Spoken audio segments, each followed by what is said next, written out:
आजादी का अमृत महोत्सव।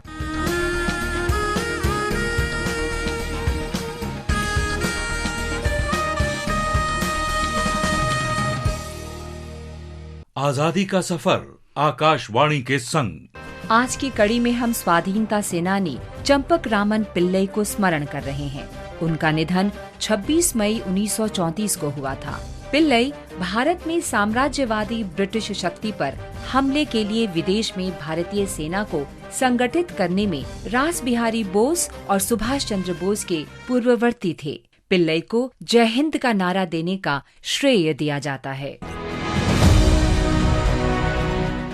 चंपक रामन पिल्लई का जन्म 15 सितंबर 1891 को केरल के कोच्चि में हुआ था। विद्यार्थी जीवन के दौरान भी पिल्लई राष्ट्रवाद की शिक्षा देने वाली किताबों और पत्रिकाओं के प्रति अत्यधिक आकर्षित थे। वो स्वतंत्रता आंदोलन में अग्रणी सभी राजनेताओं के भाषण सुनते थे। लोकमान्य बाल गंगाधर तिलक का व्यक्तित्व और केसरी में उनके लेखन ने पिल्लई को देशभक्त और क्रांतिकारी बना दिया। जब तिलक को गिरफ्तार किया गया और निर्वासन की सजा दी गई तो चंपक रामन को गहरा धक्का लगा। उन्होंने सारा जीवन स्वतंत्रता के संघर्ष के लिए समर्पित करने का प्रण लिया। चंपक रामन एक अंग्रेज के संपर्क में आए जो जर्मनी के लिए जासूसी कर रहा था। बाद में उस जासूस की सहायता से पिल्लई भारत से विदेश चले गए। उस समय पिल्लई की उम्र मात्र 17 वर्ष थी।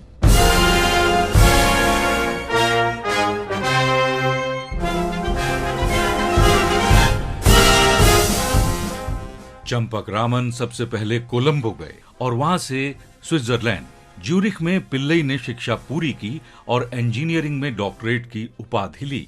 जब प्रथम विश्व युद्ध आरंभ हुआ तो पिल्लई ने जर्मन दूतावास की मदद से 1914 में इंटरनेशनल प्रो इंडिया कमेटी बनाई।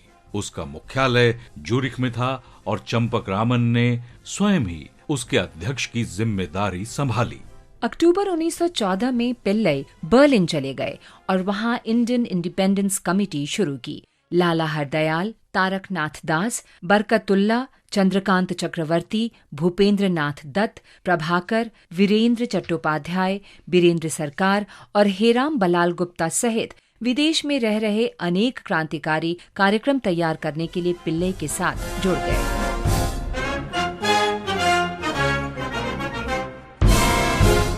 चंपक रामन पिल्लई ने जर्मन लोगों का विश्वास जीता और हिंद महासागर में जर्मन नौसेना के अभियानों का नेतृत्व किया। ब्रिटिश सरकार ने चंपक रामन पिल्लई को पकड़ने वाले को 1 लाख पाउंड का पुरस्कार देने की घोषणा की, लेकिन अंग्रेज भारत मां के इस महान सपूत को कभी पकड़ नहीं सके।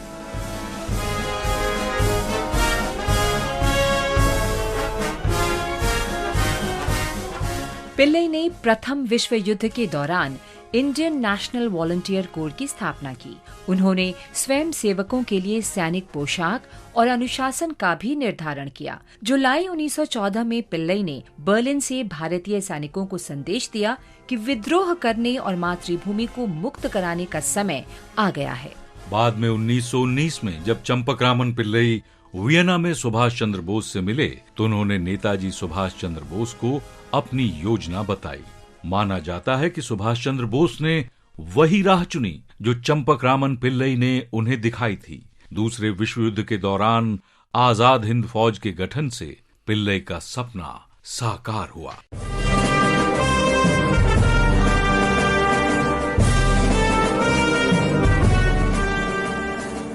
चंपक रामन पिल्लई को दिसंबर 1915 में अफगानिस्तान में स्थापित भारत की अंतरिम सरकार का मंत्री होने का गौरव भी प्राप्त है। काबुल में राजा महेंद्र प्रताप सिंह उस सरकार के राष्ट्रपति थे, लेकिन प्रथम विश्व युद्ध में जर्मनी की पराजय से सारी आशा पर पानी फिर गया और जर्मनी तथा स्वाभिमानी भारतीय क्रांतिकारियों के बीच संबंध छिन्न भिन्न हो गए। वो नाजियों के गुस्से का शिकार हुए। माना जाता है कि उन्हें धीमा जहर दिया गया। 26 मई 1934 को पिल्लई का निधन हो गया।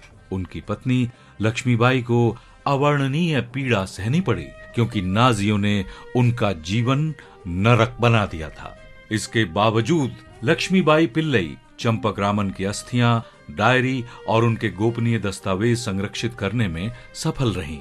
पिल्लई की अंतिम इच्छा के अनुसार लक्ष्मीबाई उनकी अस्थियां भारत लाईं, जहां कन्याकुमारी में पूरे राजकीय सम्मान के साथ उनको समुद्र में प्रवाहित किया गया। महान स्वाधीनता सेनानी चंपक रामन पिल्लई को शत शत नमन।